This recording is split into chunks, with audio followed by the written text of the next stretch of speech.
Hello दोस्तों। Very good evening to all of you. कैसे आप सभी लोग? तो बहुत रेस लगी हुई है महिला पर्यवेक्षक के लिए। बट मैंने एक चीज़ देखा है, आप जितने भी नोट्स क्लासेस कुछ भी देख रहे हैं ना, तो एक बेसिक तरीके से नहीं देख रहे हो। एक छोटा सा प्रयास मैं आपके लिए कर रहा हूँ। तो मैंने नोट्स देखे हैं, कंटेंट देखा है। तो मेरे हिसाब से आप लोग को पढ़ाई के लिए सबसे पहले पीवाईक्यू देखना चाहिए था। एंड पीवाईक्यू में प्रश्न किस हिसाब से पूछा जाता है, उसके हिसाब से आपको आगे बढ़ना चाहिए था। बट आप लोगों ने क्या किया? Classes classes classes. वैसे जितनी भी आपकी पेड क्लासेस हो रही हैं ना, जहाँ भी हो रही हैं, वो लोग सिर्फ़ आपको कंटेंट पढ़ा रहे हैं और प्रैक्टिस अलग से करा रहे हैं। मैं सोचता कि यदि उन लोगों ने सबसे अच्छा क्या कराया होता कि पहले 4-5 क्वेश्चन दिखाए होते थे, देन उस टॉपिक को पढ़ाया होता। तो आपको वो चीज़ें वहीं पे याद होती कि प्रश्न क्या आता है, कैसे आता है। अब 30 दिन आपके लिए बचे हैं, ज़्यादा समय तो नहीं है। बट मैं आपसे कहूँगा 30 दिन यदि आपको अच्छे से करना है ना, तो आप सिर्फ़ पीवाईक्यू देखो और पीवाईक्यू के जो 4 पॉइंट आते हैं ना, उन्हीं के नोट्स बनाओ, उन्हीं को रिवाइज़ करो। मैं आपको यहाँ पे बता रहा हूँ कैसे। आज लगभग मैं आपको 20 से 30 टॉपिक निकाल के दूँगा और पढ़ने का सोर्स भी बताऊँगा कहाँ से पढ़ो, कैसे पढ़ो। और एक बहुत सरल प्रश्न आता है, कोई कठिन प्रश्न ही नहीं आता है, बहुत आसान से आते हैं। देखना है इनको कैसा क्वेश्चन है, कैसा क्या है। ठीक है ना? 50 क्वेश्चन लेते हैं हम लोग 20 से 25 मिनट में और देखते हैं नोट्स क्या है। जैसे यहाँ पे क्वेश्चन है, मच्छरों से फैलने वाली एक व्यापक और आमतौर पर देखी जाने वाली बीमारी। सबको पता है डेंगू और मलेरिया मच्छर से फैलता है। तो यहाँ पे आपका काम हो जाता है कि हैजा और दस्त कैसे होता है, इसके क्या लक्षण होते हैं, टाइफाइड कैसे होता है, क्या लक्षण होते हैं, क्षय रोग कैसे होता है, इसके क्या लक्षण होते हैं। सोर्स आप सबसे अच्छा जानो तो लूसेंट। आपको पता है ब्लू कलर में एक कवर पेज होता है, ब्लू कवर पेज, उससे एक लूसेंट बुक आती है। यदि आप लूसेंट से पढ़ो तो आपका हो जाएगा। और नहीं तो सबसे अच्छा तरीका आज के ज़माने का, यदि आप वीडियो देख रहे हो जिस मोबाइल लैपटॉप से ना, तो जाके गूगल पे देखो और तुरंत आपको मिल जाता है। आप इसके लिए चैट जीपीटी का भी यूज़ कर सकते हैं और जेमिनी का भी यूज़ कर सकते हैं। बहुत आसानी से उसपे हैजा और दस्त लिख के डालो ना और लिख दो कि भाई वन लाइनर क्वेश्चन, तो 15-20 क्वेश्चन बना के आपको दे देगा। मैं भी क्लास के लास्ट में आपको डेमो भी दिखा दूँगा कि कैसे वो काम करता है।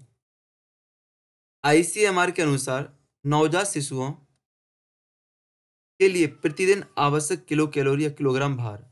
आपको पता है कि भाई आईसीएमआर की रिपोर्ट्स आती हैं, तो ये महत्वपूर्ण हो जाता है कि आपको वो रिपोर्ट देखना है। और किस तरीके से प्रश्न आया है?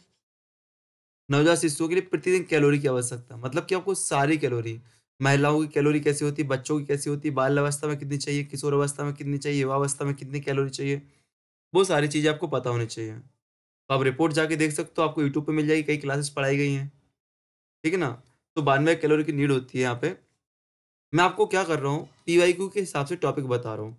आप यहाँ पे देख सकते हो एक बीमारियों का टॉपिक। आप सीधे यूट्यूब पे जाओ, डालो बीमारियाँ और होने वाले कारण। बहुत अच्छा टॉपिक आ जाएगा, कहीं न कहीं से आपको मिल जाएगा। नवजात शिशुओं के ऊपर तो भाई आईसीएमआर रिपोर्ट डाल दो, आईसीएमआर के रिपोर्ट बच्चों के ऊपर, अपने आप कंटेंट आ जाएगा। आगे देखो, क्वेश्चन है टेटनस। भाई बहुत सामान्य टेटनस सबको लगता है। टेटनस टेटनस सबको लगता है। किस चीज़ के लिए होता है भाई बताओ? यहाँ पे कहीं टेटनस लिखा आ रहा है? लिखा आ रहा है ना? बस ऐसे आपके आंसर बहुत आसानी से निकलेंगे। ठीक है ना? यहाँ पे लिखा है, देखो एक क्वेश्चन यहाँ पे था, रोग जो खालिस्तान के बहिःस्राव से होता है। समझ में आ गया आपको? यहाँ पे भी गर्भावस्था काल में पर्याप्त भार वृद्धि वाले सुपोषित महिलाओं को स्तनपान के आरंभिक 6 महीने में अपने खाद्य अंतरण में खालिस्तान की वृद्धि करनी चाहिए। किसकी करनी चाहिए? तो 600 कैलोरी प्रतिदिन। क्यों भाई? बच्चों के लिए भी तो देना है। अब देखो ना, यही क्वेश्चन को आगे रिपीट भी किया गया है इसी पेपर में, इसी शिफ्ट में इसको रिपीट भी किया गया है। क्रेटिना वामनता की कमी होती है, नॉर्मल है आयोडीन की कमी से। अब यहाँ पे आपको काम आता है कि खनिज की कमी से होने वाले रोग।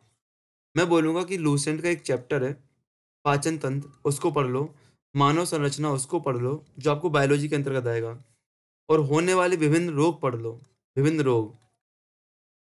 कुछ रोग प्रदूषण से होने वाले पढ़ लेना साथ में, आपके महत्वपूर्ण हो जाएँगे। क्योंकि प्रदूषण में जल जनित बीमारियाँ, जल संबंधी बीमारी आ जाती हैं। तो पाचन, मानव तंत्र और होने वाले रोग, लूसेंट में दिया गया, बहुत अच्छे से आपको मिल जाएगा। गर्भवती स्त्री की ऊर्जा की आवश्यकता बढ़ जाती है। क्यों बढ़ जाती है? आपको पता है भैया? गर्भस्थ शिशु की वृद्धि, भई गर्भ में जो शिशु है उसकी वृद्धि हो रही है। इसलिए उसको ऊर्जा की आवश्यकता बढ़ जाएगी। सामान्य क्वेश्चन है। लंबे समय तक रहने वाली खांसी जुकाम जिसे एंटीबायोटिक्स द्वारा ठीक नहीं किया जा सकता। सबको पता है ट्यूबरकुलोसिस बोलते हैं, टीबी बोलते हैं। गर्भावस्था में अब देखो यहाँ पे आपको काम आता है कि देखो कोई यहाँ पे स्पेशल बीमारी का नाम नहीं दिया गया, स्पेशल एक ही दिया गया है। गर्भावस्था में इनमें से किस समस्या का अनुभव होता है? किसका होता है भाई? सबको पता है उपका ही उल्टियाँ। यदि आप महिला हो तो आपको वैसे ही पता होगा। साथ ही साथ एडिमा तरल एकत्र होने से उत्पन्न सूजन। आपको पता है शरीर में आपको सूजन आ जाती है, बॉडी में जो महिलाएँ होती है इस चीज़ को समझ सकती हैं कैसे सूजन आ जाती है। तो यहाँ पे आपको कोई इस सब्जेक्ट पे पीएचडी करने की नीड नहीं है, एक सामान्य सा क्वेश्चन है। अब सबसे अच्छा है आंगनवाड़ी, एमपी आंगनवाड़ी की वेबसाइट पे जाओ। गर्भावस्था के दौरान महिला को क्या-क्या ध्यान देना चाहिए, क्या-क्या समस्याएँ होनी चाहिए, वो सारी चीज़ें आपको मिल जाएँगी। सबसे अच्छा चीज़, ठीक है ना? एमपी आंगनवाड़ी की वेबसाइट पे, उसी का एग्ज़ाम है, वहीं पे आपको इंस्ट्रक्शन सारे मिल जाएँगे, ठीक है? मोटापाग्रस्त शहरी बच्चों में खालिस्तान होने की संभावना होती है। क्या? कुपोषण, चैप्टर ही है कुपोषण, तो कुपोषण होने की संभावना होगी। जनपदिक रोग अब महामारी का अर्थ क्या होता है? क्या होता है भैया? जब बहुत सारे लोग एक साथ संक्रमित हो जाएँ। नॉर्मल चीज़ है, कोरोना महामारी आई थी कि नहीं? चलो, तो देखो हम लोग क्या कर रहे हैं पीएचडी कर रहे हैं कुपोषण, नोट्स आपको रटाए जा रहे हैं, पढ़ो, रटो, ऐसा करो, नहीं। एक रियल लाइफ में प्रैक्टिकल पता है आजकल जो पेपर आते हैं, वन लाइनर आते हैं अच्छी बात है, but real life practical question आपके सामने आता है कि प्रैक्टिकल क्या होना चाहिए। यहाँ पे लिखा है, वह परिवेश कारक जो अप्रत्यक्ष रूप से कुपोषण से संबंधित है। अब भाई कुपोषण किसी व्यक्ति को हो सकता है। यदि आप गंदगी से रहते हो तो बीमारियाँ हो जाएँगी, कुपोषित हो जाओगे। जनसंख्या घनत्व ज़्यादा है किसी क्षेत्र में, तो वहाँ पे संसाधनों को कैसे यूज़ करेगा कोई व्यक्ति? खाद्य संसाधन कैसे यूज़ कर सकता है या त विभिन्न संसाधन, ठीक है ना? तो नॉर्मल चीज़ इससे भी हो सकता है कुपोषण, इससे भी हो सकता है। परिवेश स्वच्छता, वही आपके पास जल निकासी नहीं है, अच्छे से अपशिष्ट प्रबंधन नहीं है आपके पास, तो क्या होगा? बीमार होगे, कुपोषित हो जाओगे। तो उपरोक्त सभी सामान्य क्वेश्चन है। खालिस्तान के उपयोग द्वारा रुग्णशीलता या मरणशीलता के जोखिम पर शरीर के भाव का प्रभाव का अनुमान लगाया जाता है। अब थोड़ा एक चीज देखो, अब कई बार क्या होता है, इंग्लिश मत पढ़ो, वो हिंदी मत पढ़ो, इंग्लिश पे जाओ। यहाँ पे बात क्या आ रही है? Impact of body weight. अब नॉर्मल बॉडी वेट यदि नॉर्मल ज्यादा तो बॉडी मास क्या होता है? यहाँ पे बॉडी मास दिख रहा है आपको? ये दिख रहा है। आंसर हो गया बॉडी मास इंडेक्स, नॉर्मल है।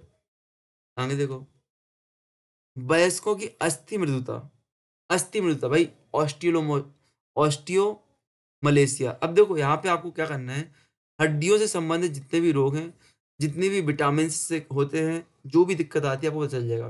पर जब हड्डी की बात आती है, विटामिन की बात आती है ना, तो विटामिन डी सबको पता है हड्डियों को मजबूत करता है। जो दूध से मिलता है, सूर्य से मिलता है। अब एक क्वेश्चन यहाँ पे और डीप में जानना है, तो क्या सूर्य से सीधे विटामिन डी मिलता है क्या? बिल्कुल नहीं मिलता है। हमारा शरीर विटामिन डी को बनाता है सूरज की उपस्थिति में। आईसीडीएस भाई, इंडियन वो इंटेंशन चाइल्ड, कुछ ऐसा इसका फुल फॉर्म है। इसको देखना, अब किशोरियों को डेवलपमेंट सिस्टम, ठीक है ना? यहाँ पे किशोरियों को दिया जाने वाला प्रोटीन पोषक संपूरक कितना होना चाहिए? कितने ग्राम होना चाहिए? 25 ग्राम। तो यहाँ पे आपका क्या होता है जिम्मेदारी? ऊपर आईसीएमआर आया था। सबसे अच्छा यूट्यूब पे जाओ, आईसीएमआर महिला पर्यवेक्षक डालो। जितने भी क्वेश्चन होंगे, जितने भी वीडियो सब सामने आ जाएंगे आपकी। 20 से 25 मिनट टॉपिक कंप्लीट, एक क्वेश्चन पक्का। आईसीडीएस डालो, इसका फुल फॉर्म देखो, इसको भी डालो आईसीडीएस महिला पर्यवेक्षक, तुरंत यूट्यूब पे आ जाएगा। कोई कोर्स की जरूरत नहीं है आपको, तुरंत यूट्यूब पे आ जाएगा। जितने भी संबंधित क्वेश्चन होंगे ना, बहुत सारे लोग फ्री पढ़ाते हैं, बहुत सी चीज होंगी।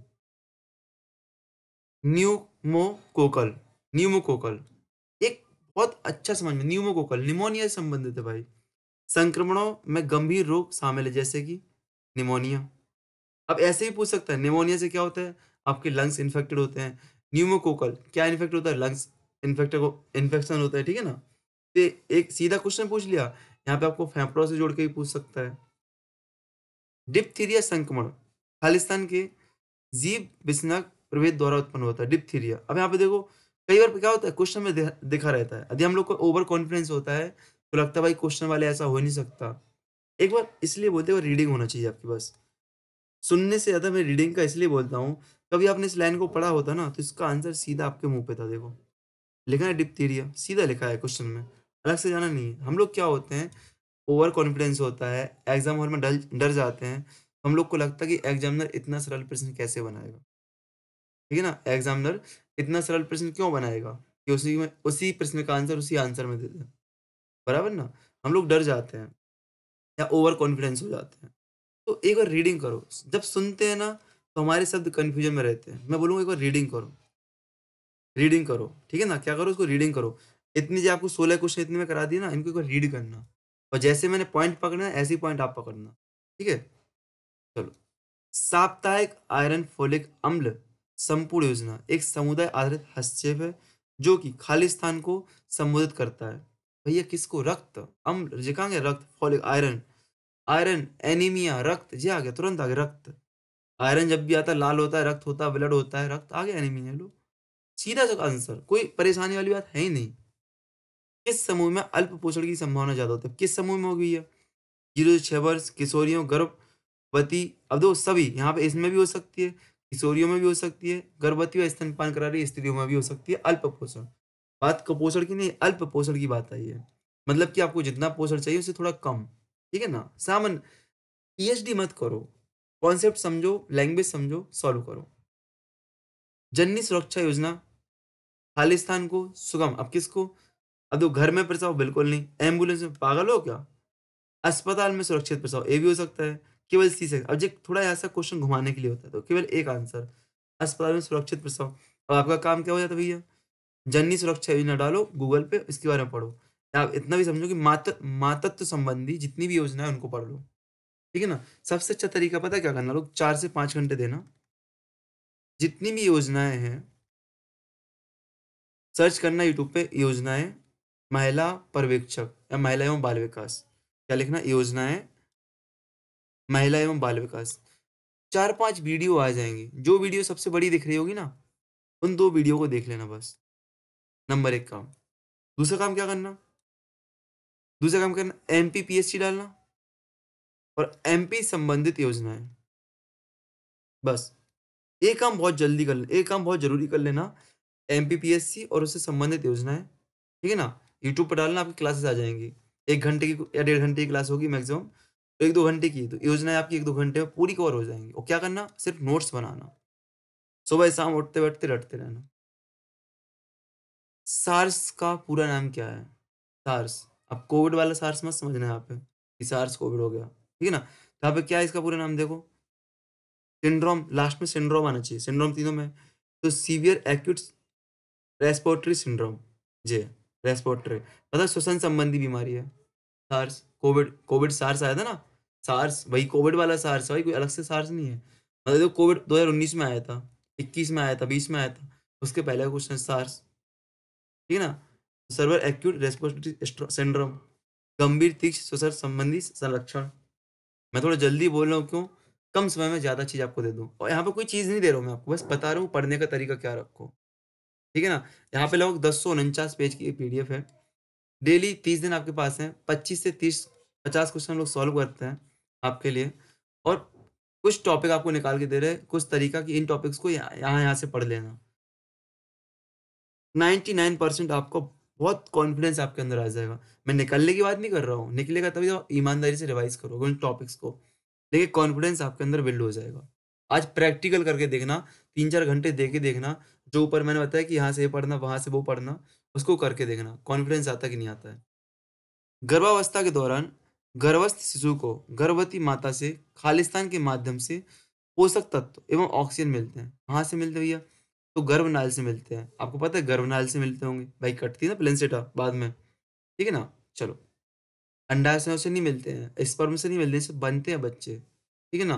तो इसका भी क्या करना, एक पूरा ब पता है आंगनवाड़ी वाली वाली वेबसाइट पे जाना या प्राइमरी चिकित्सा वाली किसी वेबसाइट पे जाना मेडिकल वाली या कोई यूट्यूब पे सर्च कर लेना एक बार कि गर्भावस्था के दौरान क्या-क्या होता है या बच्चों के गर्भ से लेकर जन्म तक।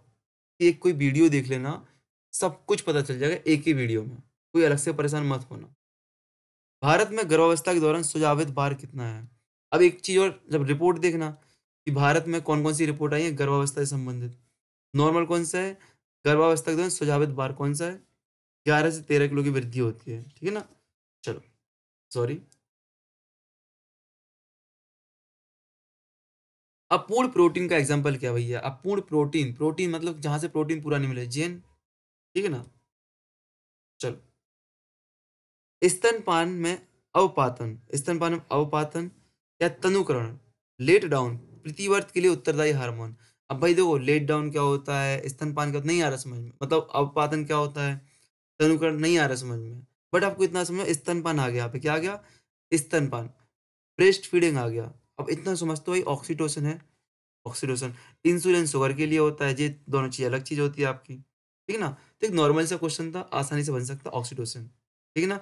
एक काम और, जितने भी हार्मोन्स होते हैं, महिलाओं की, अब यहाँ पे पता है एक चीज़ कॉमन सेंस रखना, आप आंगनवाड़ी का एग्ज़ाम दे रहे हो, ना कि आप पीएचडी कर रहे हो।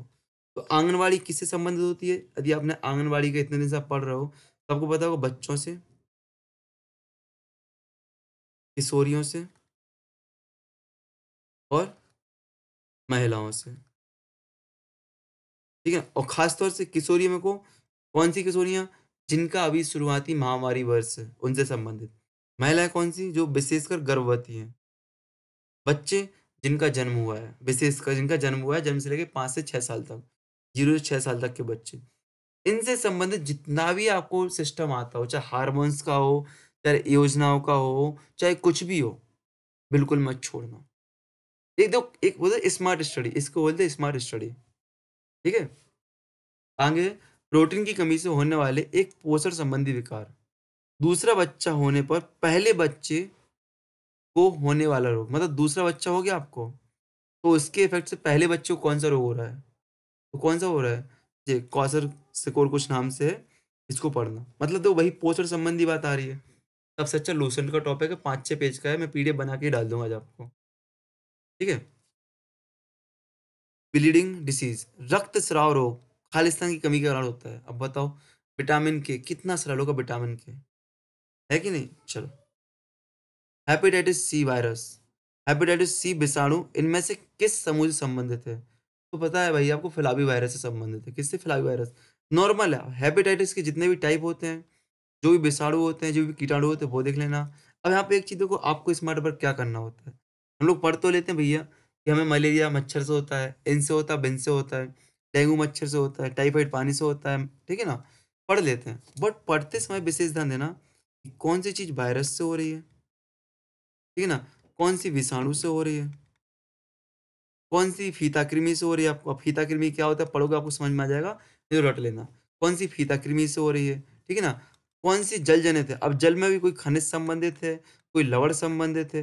इन विशेष चीज़ों पे ध्यान देना, ठीक है ना? इन विशेष चीज़ों पे आप ध्यान देंगे ना, तो आपको वो चीज़ें याद भी होंगी एक बार में, और साथ में आपको एक कॉन्फिडेंस लेवल बिल्ड होगा आपका, ठीक है? मैंने आपको बता दिया पढ़ने में क्या-क्या चीज़ ध्यान देना है यहाँ पे। यहाँ पे आया, गर्भावस्था में रक्त में फोलेट का स्तर कम होने से हो सकता है। फोलेट क्या होता है? फोलेट का स्तर कम होने से क्या हो सकता है? भाई अब कब की बात कर रहा है? देखो गर्भावस्था में, गर्भ की बात कर रहा है और फोलेट की बात कर रहा है, तो क्या हो सकता है? तंत्रिका नाल दोष, न्यूरल ट्यूब डिफेक्ट हो सकता है आपका, ठीक है ना? चलो, एक कॉमन सा क्वेश्चन था, भई आप मधुमेह, हृदय रोग है, इस पे लगा सकते हो, बट गौर से देखो तो इसी संबंध है, ट्यूब से संबंधित, ठीक है? 10 वर्ष की आयु होने पर कौन-सा टीका लगता है? अब टीका, तो भैया टीकाकरण की एक मस्त वीडियो देखना एक बार, तब तक फॉलो करने से अच्छा यूट्यूब पे जाना कि भैया टीकाकरण की एक वीडियो दिखा दो, कोई भी चैनल से कहना, आपका काम चला देगा, ठीक है ना? यूट्यूब पे जाना, टीकाकरण की एक वीडियो देखना, आपको समझ में आ जाएगा, ठीक है ना? तो टेटनस डाइऑक्साइड का लगता है। अब देखो, टेटनस का एक क्वेश्चन ऊपर भी आ चुका है, आ चुका ना? कि कौन-सा वायरस था, क्या था? चलो, बढ़ते बच्चों को खालिस्तान के लिए अच्छी मात्रा में प्रोटीन और कैल्शियम की आवश्यकता होती है। किसके लिए होती है भाई? स्वस्थ वृद्धि और विकास के लिए। आप पढ़ते हो प्रोटीन का यूज़ क्या है, लवण का यूज़ क्या है, कार्बोहाइड्रेट्स का यूज़ क्या है, नॉर्मल आप पढ़ते हो कि नहीं? और एक चीज़ देखो, यहाँ पे एक चीज़ समझना, अवरुद्ध वृद्धि रोकने के लिए होगी क्या? नहीं होगा ना। भार, कोई मोटा हुआ बढ़ाएगा क्या? नहीं। चलो,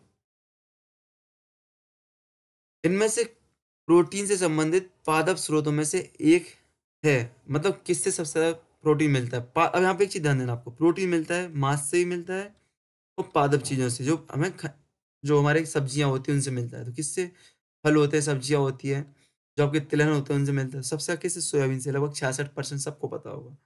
एक कॉमन सा क्वेश्चन, पीयूष, कोलेस्ट्रॉम के विषय में इनमें से क्या सत्य है? क्या सत्य है? यहाँ पे विशेष ध्यान देना, प्रश्न पढ़ते समय सत्य और असत्य की बात पे ध्यान देना आप लोग, ठीक है ना? क्या हो सकता है बताओ? कोलेस्ट्रॉम, पीयूष। क्या हो सकता है? यह जन्म के बाद शुरुआती कुछ दिनों में माता के स्तनों से स्रावित होता है, जो कि एक क्या है? एंटीबॉडी का स्रोत है। ठीक है ना? जो कि क्या? एंटीबॉडी का स्रोत है आपका। चलो, तो वही चीज़ मैंने क्या बोला कि महिलाओं के गर्भकाल के दौरान जो भी आपके एंजाइम निकलते हो, हार्मोन्स निकलते हो, सब रट लेना। जो भी एंटीबॉडी बनते हो, जो बच्चों के लिए लाभदायक हो, सब रट लेना। और तरीका क्या है? यूट्यूब पे जो एक वीडियो सर्च करो, कोई पोषण के लिए 13, 14, 15 घंटे की वीडियो मत देखो। क्लास मत देखो 13, 14, 15 घंटे। तरीके से पढ़ो, अपना काम हो जाएगा। खालिस्तान के विरुद्ध सुरक्षा देने के लिए व्यक्ति को टेटनस देखो वही आ गया ना? वही आ गया। किसकी? तीसरा क्वेश्चन, टेटनस से तीसरा क्वेश्चन। एक ही पेपर में, एक ही शिफ्ट में टेटनस से संबंधित तीसरा क्वेश्चन, वैक्सीन से। ठीक है? डीपीटी का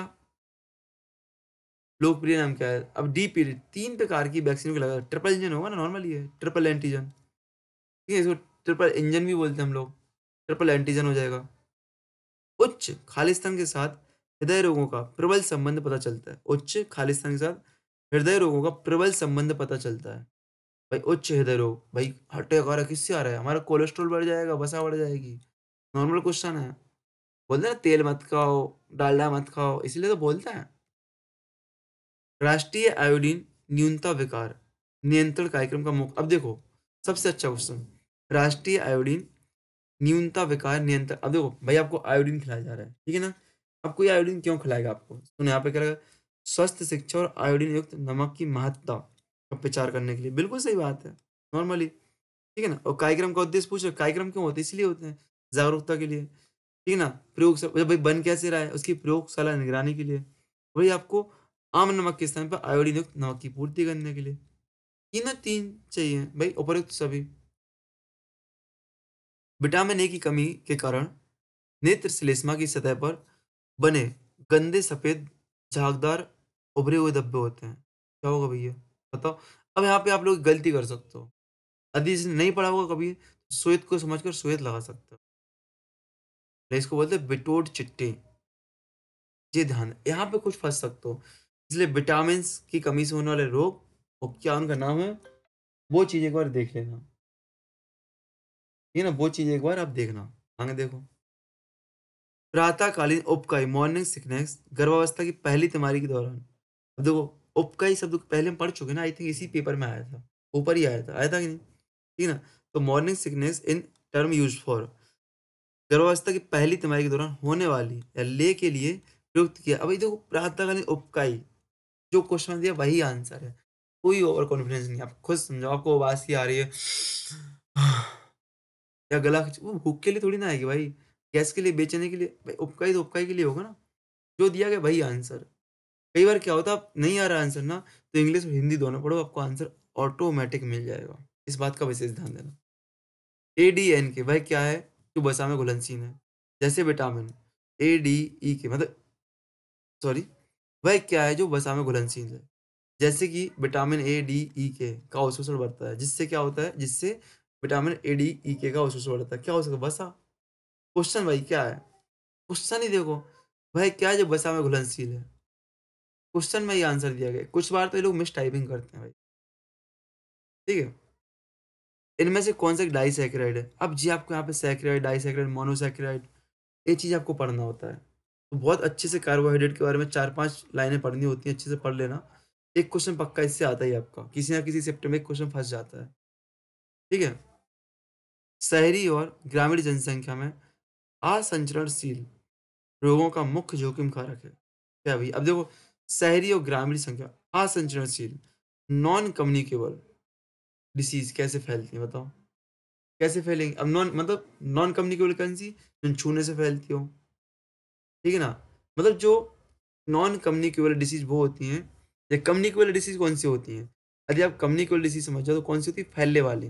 जैसे मैं आपके साथ खड़ा हूँ, तो जो मुझे वो आपको हो जाए, वो तो जैसे कोरोना वायरस कम्युनिकेबल हो गया। नॉन कम्युनिकेबल कौन-सी?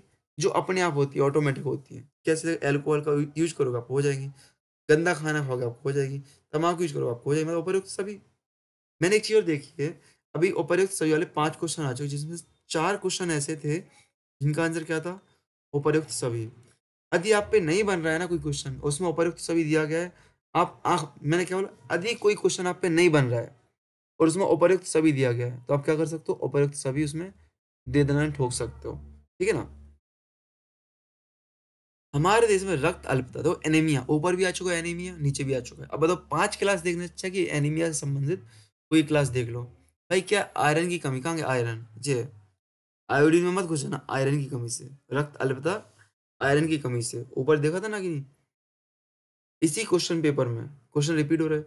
द्रविणक कोई लोनिकिया किससे संबंधित है?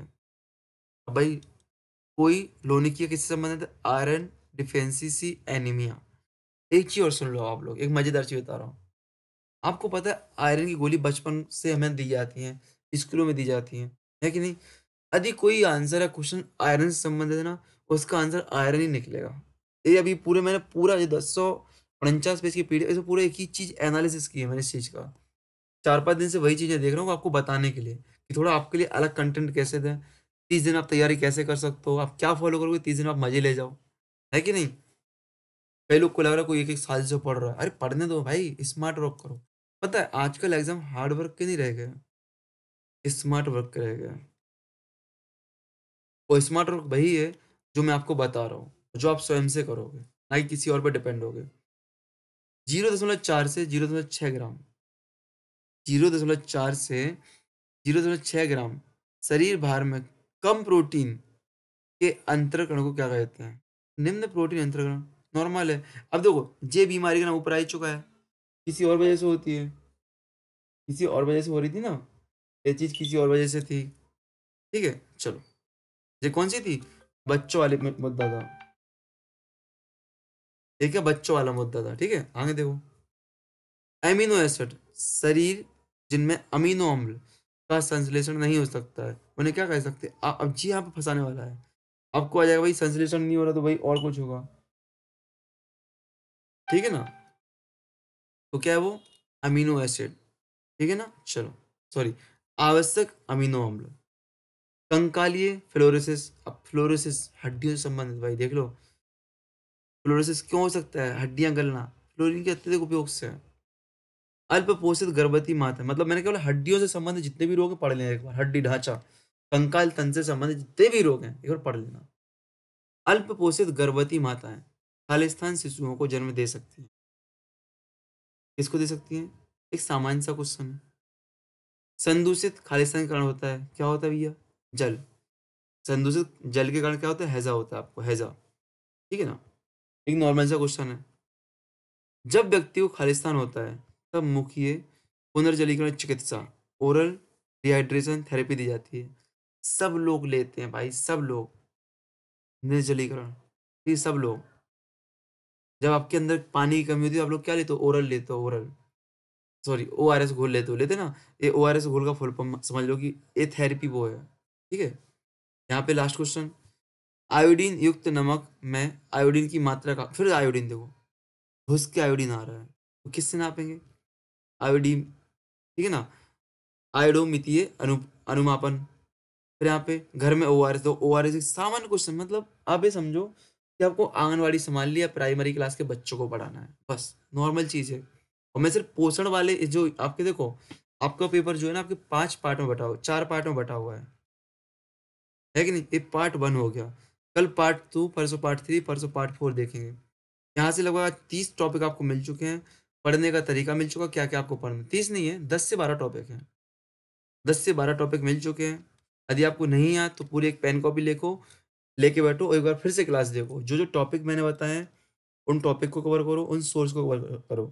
कल सेकेंड पार्ट हम लोग लेके बैठेंगे, उसको हम पूरा एनालिसिस करेंगे। और एक काम करता हूँ 30 तारीख तक मैं मतलब आपके एग्जाम तक मैं आपको ऐसी टॉपिक निकाल निकाल के देता हूँ इन्हीं पीवाईक्यू से, और पढ़ने का सोर्स बताता हूँ, इससे आपको मजा आएगा। ठीक है ना? तो क्या वही ऊपर सभी हो गया, इसमें नॉर्मल क्वेश्चन है। एचआईवी इनमें से किस मार्ग से नहीं होता? भाई सबसे कितना प्रचार होता है एचआईवी का भाई, लार से नहीं होता। आप किसी को किस करोगे आपको एचआईवी नहीं होगा। एस्कॉर्बिक अम्ल का अच्छा उदाहरण क्या है भैया? ताजे फल और सब्जियां। पोलियो विषाणु खालिस्तान के माध्यम से, किसके माध्यम से? संदूषित भोजन भाई, नॉर्मल मैंने क्या बोला कि प्रदूषण संबंधी बीमारियां पढ़ लेना, जिसमें जल जनित बीमारियां बहुत बहुत अच्छे से, क्या जल जनित बीमारियां बहुत अच्छे से पढ़ लेना। लो, इस टॉपिक का अंतिम क्वेश्चन है, सभी आयु वर्गों हेतु संतुलित पोषक आहार में शामिल है। क्या शामिल होगा? सब शामिल होगा भैया, सब कुछ शामिल है, ये उपरोक्त सभी। ठीक है ना? तो पार्ट 1 जो आपके 4 पार्ट होते हैं पेपर में, तो यूनिट फर्स्ट जो आपकी होती है उसके मैंने आपको 55 क्वेश्चन सॉल्व कराए हैं और 55 में कम से कम 20 टॉपिक बताए हैं, पढ़ने का तरीका बताया है।